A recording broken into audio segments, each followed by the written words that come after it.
Hey, it's Minute Book Reports, and this is my first checkpoint video where I'm reading War of the Worlds by H.G. Wells. And I've read for about 2 hours, and I've gone through chapters 1 through 10. And it's been interesting because I'm familiar with the story, not just the older movie and then the more recent movie, but also like Independence Day and sort of other parodies of War of the Worlds. This is just sort of my general thoughts on what the book has so far, things that I'm looking forward to, things that I'm sort of not really sure about. But I'm very excited for this book. I've been wanting to read it for this channel for a very long time, and it just didn't work out. I just didn't really want to go into that sci-fi realm with that particular classic. I've done other sort of sci-fi books, but there were just other things that had more priority. I think at the time I was reading more young adults or some of the other types of classics. So one of the things that I realized with this book, in those first 10 chapters, by the way, it took me 2 hours to read. And it's funny because the first 3 chapters took me 1 hour, and then 4 through 10 took me an hour. And it was because I was so tired when I was reading that when I read the first 3 chapters, I fell asleep in between the chapters. I was so tired. But then 4 through 10, I was just sitting up and I was reading, and so it was a lot faster for me. One of the hard parts about reading these first 10 chapters is that the narrator doesn't have a name, and I'm hoping that they'll reveal the name of the narrator.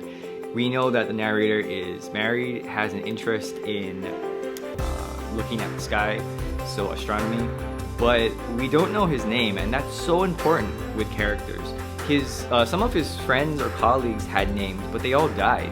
So it seems to me like I don't understand why there's no names, or there's no name given to the narrator. And maybe we'll get that soon, but in the first 10 chapters, I have no idea who this person is.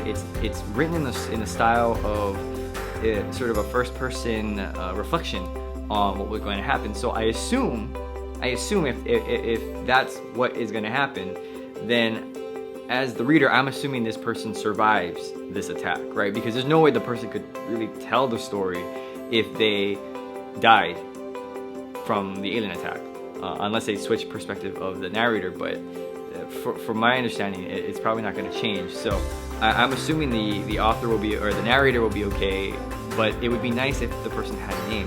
One of the things that in this section of the book that I appreciate is what the author does when he talks about sort of the being so oblivious to our surroundings. That's one of the things that the opening in chapter 1 sort of talks about. It's like we're, the people on Earth are just living their small lives. They don't even know they're being watched. And then you have the Martians, looking down on us and sort of trying to figure out what we're doing.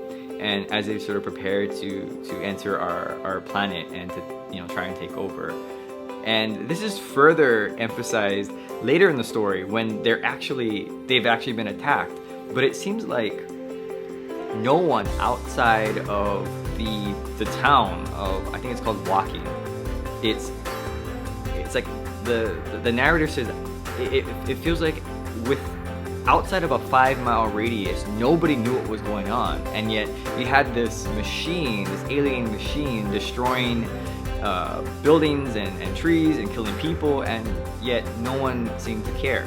And it's so close to them, but they're just so disconnected to that until, of course, they send more ships down and they start attacking where they are. And it just made me think about how that can be like us now. Obviously, if that attack happened today where there was an alien ship and it started attacking people, I'm sure it would be all over social media and YouTube, and everyone would be talking about all over the news.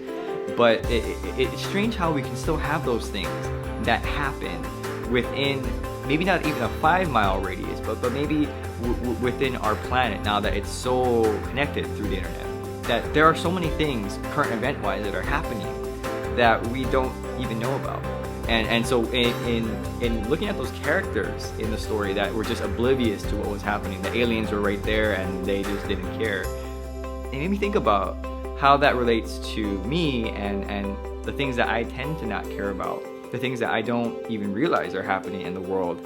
But maybe I should take 5 minutes to understand what's going on in certain parts of the world that we tend to hear about, but we just sort of gloss over.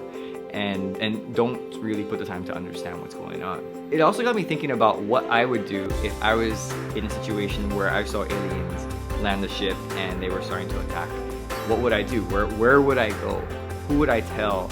And how could I prepare for whatever was going to come? It would seem almost impossible to escape that. You know, with how advanced in the story their technology was versus what people had, it wasn't even close. And it's just amazing how, when it's sort of life and death, how people can sometimes act. There's a scene in the book where everyone is running away from the aliens because they realize that the ship is coming after them, and they know it's deadly, and they're just sort of getting vaporized by the heat ray and the light beams and all that. And you have this mob of people that are just trying to run back to the town.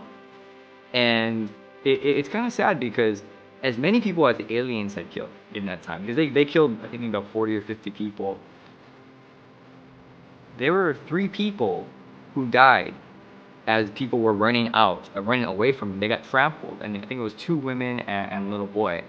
And it's, to me, that's so sad, you know, in the story, that of course you want to run away and escape, but that the humans, the people in escaping, they killed some people, and it was just, well, that's just how it is, you know. And it kind of got me thinking about, wow, it really can be, in those types of situations, every person for himself or herself.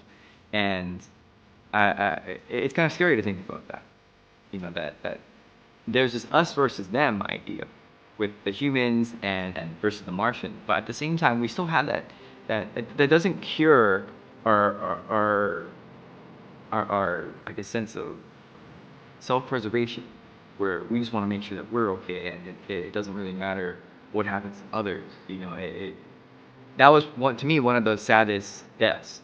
You know, and that's with the death of people holding the white flag and getting vaporized. That includes that, but the deaths of those 3 characters that are unnamed, they're just sort of extra people. But the 2 women and the boy, it just was like, wow, those people died not from the aliens, but from the people running away from the aliens.